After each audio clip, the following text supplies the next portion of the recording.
하나님과 동행하는 삶에 기도는 빼놓을 수 없는 핵심 요소가 됩니다. 기도에 대한 오늘 두 번째 시간으로 동행의 시선을 공유하다 라는 제목을 가지고 말씀을 드릴 텐데요. 먼저 우리 사진을 하나 보여드리겠습니다. 다 기억나시죠? 바로 우리 가까이서 일어났던 참 엄청난 또 놀라운 사건인데요. 2009년 1월 15일에 이 비행기 엔진이 공중에서 다 멈췄습니다. 이 비행기에는 승객 155명이 타고 있었습니다. 그런데 이 비행기의 기장이었던 설렌버거 기장이 이 비행기를 허드슨 강에 비상 착륙을 시켜서 타고 있었던 155명 전부가 다 살게 되었습니다. 여러분 한번 생각해 보세요. 엔진이 멈춘 그 절체절명의 순간에 아마도 그 조종실에는 다양한 그 워닝 사운드가 경고음이 막 울렸을 것이고 승객들의 그 비명소리는 이루 말할 수 없었을 겁니다. 아마도 이 비행기 책임지고 있는 기장 설렌버그의 마음을 막 흔들어 놓고 그 마음이 수만 갈래로 찢어지고 있었을 것이다, 이런 상상이 듭니다. 하지만 훗날 이 놀라운 비상 착륙으로 155명을 다 구출해낸 기장의 인터뷰를 보면 그가 이렇게 얘기를 했어요.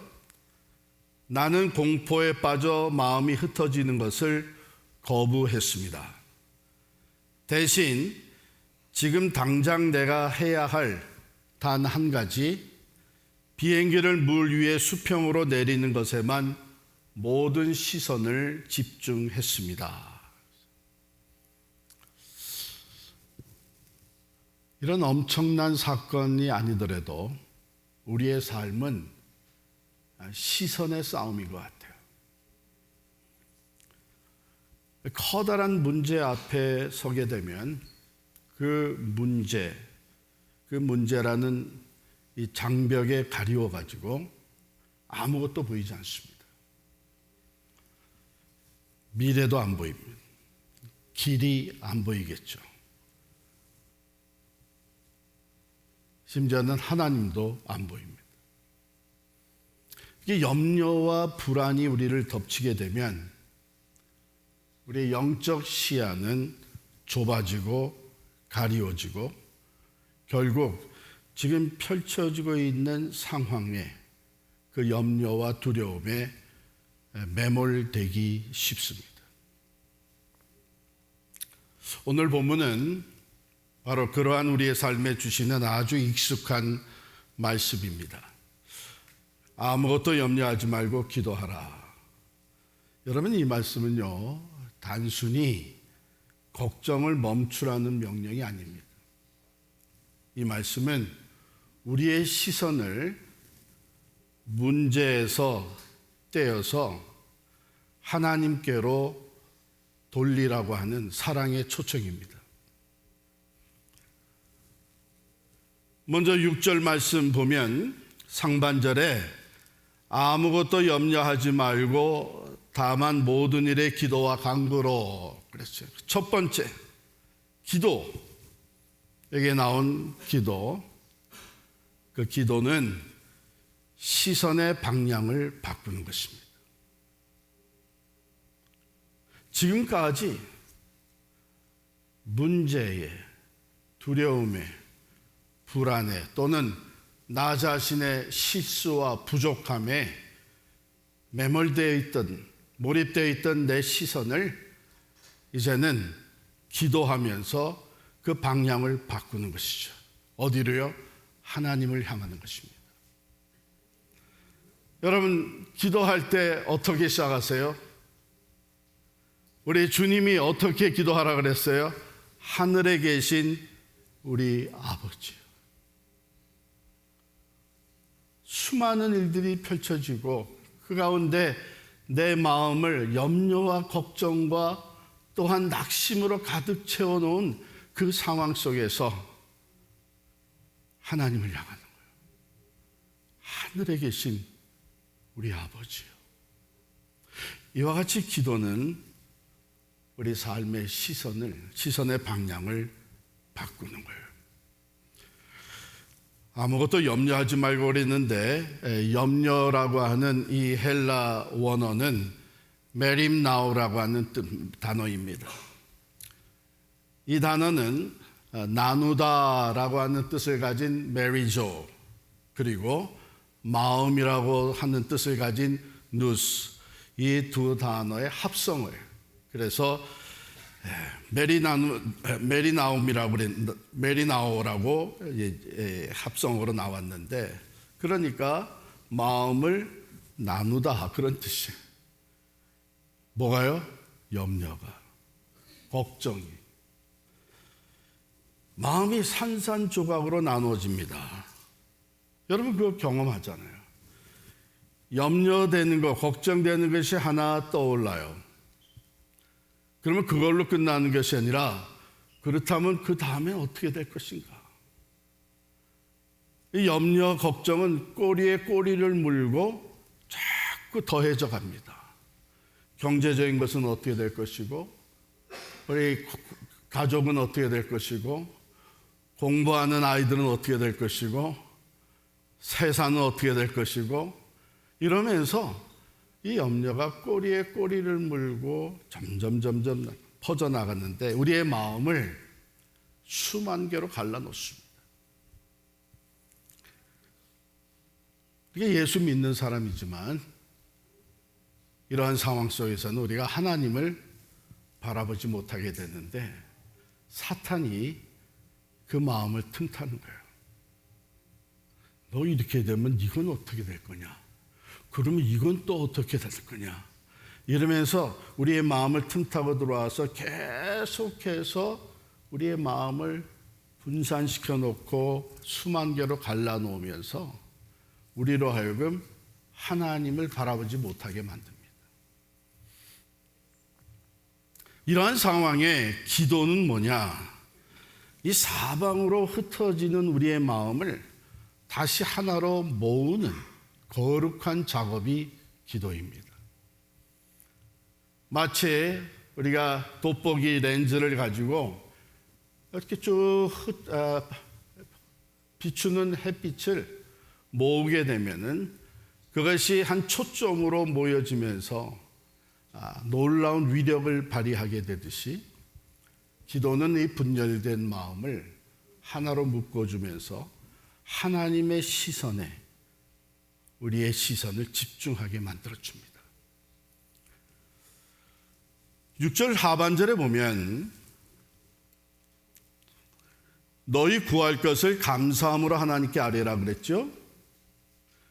하나님께 시선을 맞추고 기도를 하는데 어떻게 기도할 것이냐?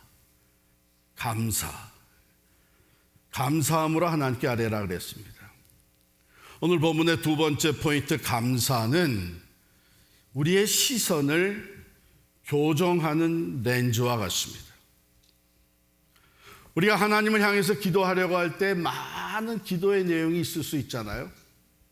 그런데 그 렌즈를 교정해서 먼저 감사에 초점을 맞춘다는 거예요. 여러분, 이럴 때 놀라운 일이 벌어지는데, 좋은 예가 누가복음 24장에 보면 엠마오로 걸어가던 두 제자가 나옵니다. 예수님, 부활하신 예수님이 이 시리와 낙심과 슬픔, 그리고 미래에 대한 암울함을 가지고 걸어가는 두 제자에게 나타나셨죠. 동행하시죠. 대화를 나눠주십니다. 그런데 이 제자들은 그가 예수님인 줄 알아보지 못합니다. 성경은 뭐라고 기록하고 있나 하면 그들의 눈이 가리워져서 예수를 알아보지 못했다, 이렇게 되어 있습니다. 무엇이 가려웠을까요? 지금까지 자기들의 큰 기대와 꿈의 대상인 예수 그리스도를 따랐는데, 모든 것을 다 버리고 따랐는데 그 예수가 십자가에 달려 죽으셨습니다. 꿈이 산산조각이 났어요. 미래가 안 보여요. 허탈감과 절망에 빠져서 터벅터벅 걸어가는 이런 것들이 그 눈을 가리워서 예수인 줄 알아주지 못했다, 이렇게 되어 있습니다.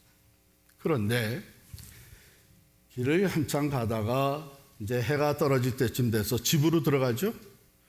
예수님은 더 가시려고 하는데 제자들이 들어오셔서 우리랑 같이 유하십시다. 예수님이 못 이기는 척하고 들어가셨습니다. 식사를 같이 하게 됩니다. 그런데 그 식탁에서 예수님이 떡을 가지사 축사하시고 떼어 주셨습니다. 그때의 제자들이 비로소 주님인 줄 알아봤다, 이렇게 됐어요. 떡을 가지사 뭐 하셨을 때요? 축사하셨다. 이 축사라는 뜻이 뭐예요? 하나님께 감사했다는 것입니다. 이 슬픔과 좌절, 내일에 대한 걱정과 두려움에 쌓여 있었던 이 제자들이 식탁에 둘러앉으면서 하나님께 감사하는 기도 소리를 듣습니다. 그때에 그들의 영안이 밝아집니다. 눈이 밝아져요. 비로소 예수님인 줄 알아보게 됐다 그랬습니다. 여러분, 우리가 기도의 자리로 나아갈 때에 여러 가지 걱정과 문제 또는 염려가 있어서 나가는데, 성경은 뭐라고 얘기하나 하면 염려하지 말고 오직 기도와 간구로 하나님께 기도를 하는데 먼저 감사함으로 기도하라는 거예요. 사실 생각해 보면 감사할 것은 언제든지 우리에게 있습니다. 이미 받은 구원이 얼마나 감사해요. 또한 베풀어 주셨던 그 은혜들이 얼마나 감사해요. 그리고 지금 당장 내가 이 어려운 가운데에 걱정과 염려가 엄습해오는 이 상황에 내가 하나님을 향할 수 있다는 것, 그리고 하나님께 기도할 수 있다는 것, 이 자체가 감사한 것이죠. 그렇게 기도하는 것, 그러므로 이 감사는 우리의 하나님을 향하는 시선을 교정시켜가지고 먼저 하나님께 감사하게 만들어줍니다. 상황은 변하지 않았어요. 그런데 내 마음이 변한 거죠. 하나님을 향하는 내 마음에 감사한 것이 먼저 올라오기 시작한 것이죠. 그 다음에 이어지는 7절에 보면 바로 이렇게 나아갈 때에 우리에게 주어지는 아주 놀라운 선물이 있는데, 7절 말씀 같이 읽겠습니다. 시작. 그리하면 모든 지각에 뛰어난 하나님의 평강이 그리스도 예수 안에서 너희 마음과 생각을 지키시리라. 평강, 이것은 우리가 하나님과 주님과 시선을 공유할 때에 우리에게 주시는 선물입니다. 우리에게 주신 선물이에요. 이것은 세상이 이해할 수 없는 평화감. 왜냐하면 환경은 여전히 어렵습니다. 문제는 해결이 안 돼 있습니다. 여전히 세상적인 안목으로 보면 염려하고 걱정해야 될 일이 그대로 산재해 있습니다. 그런데 갑자기 마음의 평화를 얻는다? 이건 사람들이 이해할 수 없는 거예요. 그래서 오늘 말씀에 모든 지각에 뛰어난 하나님의 평강이라고 했습니다. Beyond all understanding. 사람의 지혜나 경험으로 이해가 되지 않는 그러한 놀라운 평강의 선물이 우리에게 주어진다는 거예요. 얼마나 귀한 선물인지 모릅니다.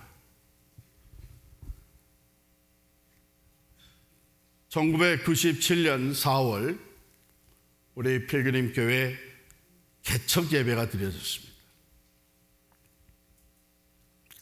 그러고 나서 2달 동안 6월까지, 즉 제가 그때 미시간에서 공부를 하던 그것이 학기가 마치는 것이 6월인데 그때까지 2달 동안을 저는 미시간에서 뉴저지를 주말마다 오가면서 와서 예배를 드렸습니다. 그렇잖아요. 개척 예배를 드렸는데 그 다음에 쉴 수 없잖아요. 적지 않은 거리고 육체적으로 보면은 매우 피곤한 일이고 쉽지 않은 여행이었지만 그렇게 좋았어요. 기뻤어요. 힘든 줄 몰랐어요. 왜냐하면 우리가 함께 기도하고 교회를 시작하게 된 우리들의 마음에, 또 저의 마음에 감사한 마음이 있었던 것이죠. 또 믿음으로 출발을 했던 것이죠. 그런데 그 2달 동안 어느 날, 2달간 어느 날 이제 그 주말에 와서 제가 묵게 된 그 집에 토요일 오후에 혼자 있었습니다. 집 주인 되시는 장로님 권사님은 이제 일하러 나가시고 저는 토요일 오후에 그 집에 혼자 한 방에 앉아 있는데 갑자기 걱정과 염려가 엄습해 오는 거예요. 야, 이거 개척은 했는데 교회가 부흥이 안 되면 어떡하나. 교회가 부흥하려면 좀 더 한인들이 잘 모이는 곳에 예배 장소를 찾아야 되는데 이건 또 어떻게 찾나. 하나 둘 이렇게 걱정거리가 더해지면서 만약에 교회가 부흥하지 않으면 우리 가정 생활은 어떻게 하지? 우리 세 딸 교육은 어떻게 시키지? 꼬리에 꼬리를 물고 이런 염려가 제 마음을 엄습해 오는 거예요. 매우 현실적인 얘기죠. 한쪽에서는 개척을 괜히 시작했나 하는 생각까지 올라오는 거예요. 분명히 하나님의 뜻이고 우리 함께 시작한 사람들이 참 믿음으로 하나가 되어서 개척을 했는데 이렇게 염려와 불안이 막 엄습해 옵니다. 그때 하나님의 인도하심이었겠죠. 제가 그 방에 바닥에 무릎을 꿇었습니다. 내가 이럴 게 아니라 기도해야 되겠다. 그래서 하나님을 향하면서 기도를 하기 시작을 했습니다. 오늘 이 말씀대로 하나님을 향하면서 마음속에 아니지, 감사한 것도 얼마든지 있지, 이런 생각이 떠오르는 거예요. 먼저는 이 세상에 교회가 하나 더 세워진다는 것이 얼마나 감사한 건가. 그리스도의 몸된 교회를 세우는 일에 나같이 부족하고 허물 많은 사람이 쓰임받는다는 게 얼마나 또 감사한가. 또 혼자가 아니라 10가정이 같이 하나가 되어서 교회를 개척하게 되니 이것 또한 얼마나 감사한가. 이렇게 감사한 것들이 하나둘 더해지면서 마음이 점점 평안을 얻기 시작을 하는 거예요. 또 가벼워진 마음으로 기도를 하는데 급기야는 하나님께서 저에게 말씀이 생각나게 해주셨습니다. 그때 받은 말씀이 요한계시록 3장 8절의 말씀이에요.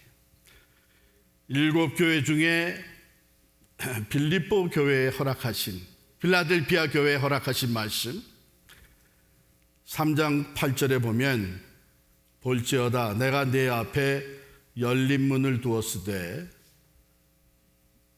능히 닫을 사람이 없으리라. 지금도 그때 그 순간 그 장소가 아주 생생하게 떠오릅니다. 그래서 지금도 이 구절을 읽을 때마다 그때 감격이 다시 살아납니다. 볼지어다 내가 네 앞에 열린 문을 두었으되 능히 닫을 사람이 없으리라. 상황은 바뀐 거 하나도 없어요. 그런데 마음에 말할 수 없는 평화와 확신이 찾아옵니다.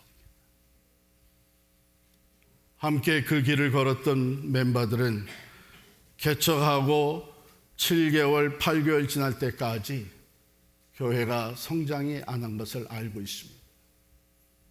그런데 우리들 마음에는 하나님이 주시는 평화가 있었습니다.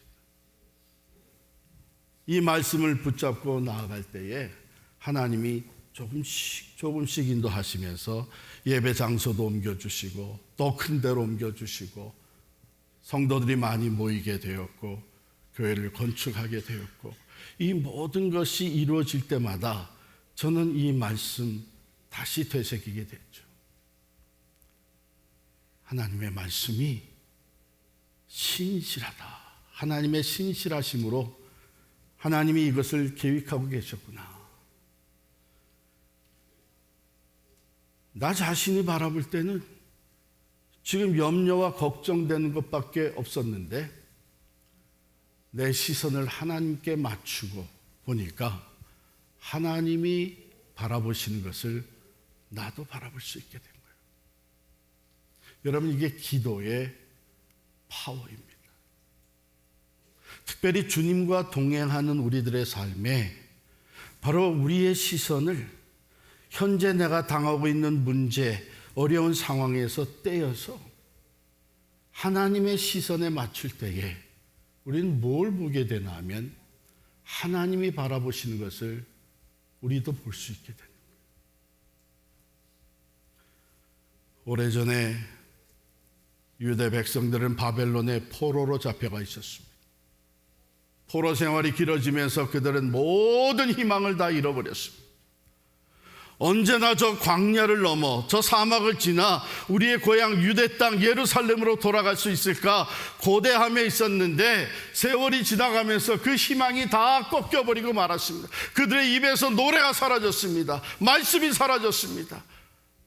낙심 가운데, 절망 가운데 빠져있는 그들에게 하나님이 말씀을 하십니다. 너희는 이전 것을 기억하지 말며 옛적 일을 생각하지 마라. 보라, 내가 새 일을 행하리라. 너희가 그것을 알지 못하겠느냐? 내가 광야의 길을, 사막의 강을 내어 내 백성, 내 사랑하는 자들로 하여금 마시게 할 것이라. 억압과 두려움과 절망에 빠져있는 포로 생활에서 그들의 시선을 떼서 이제는 하나님의 시선에 맞추게 하신 거예요.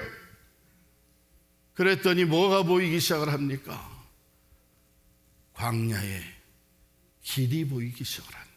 하나님이 길을 내신, 사막에 강이 보이기 시작을 하는 거예요. 하나님이 강이 흐르게 하시겠다는 거예요.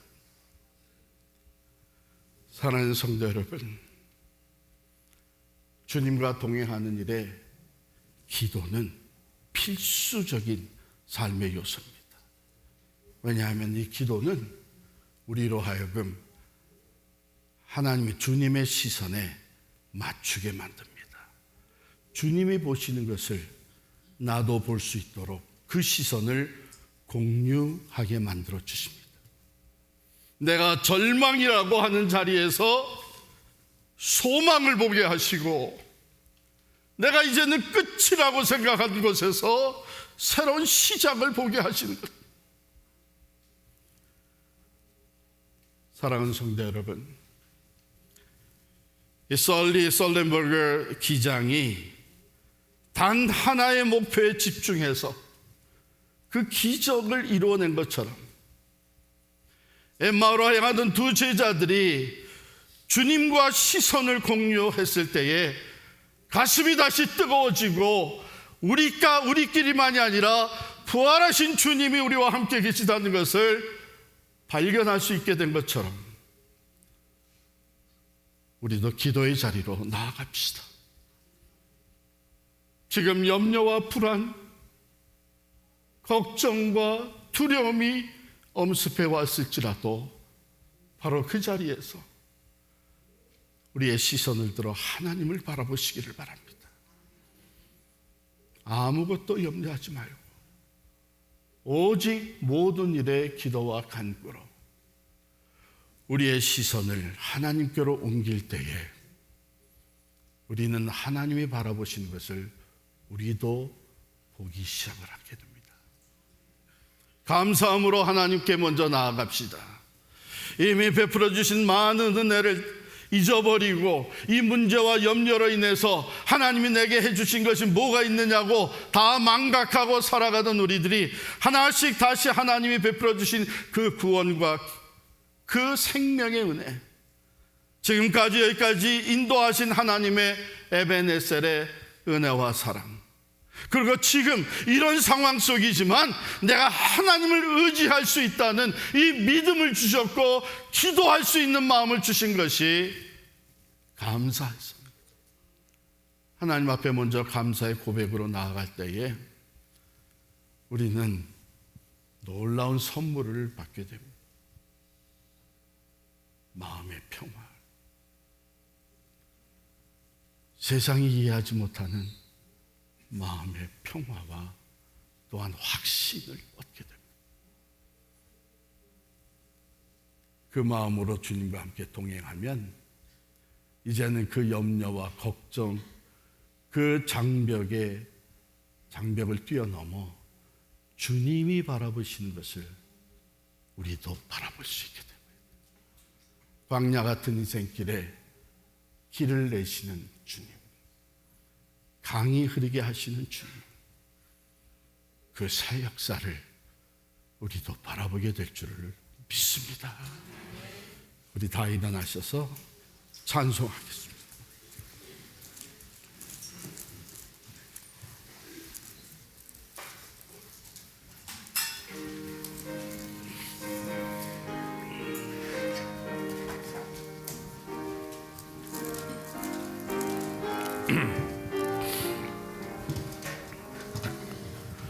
너 예수께 조용히 나가 내 모든 짐 내려놓고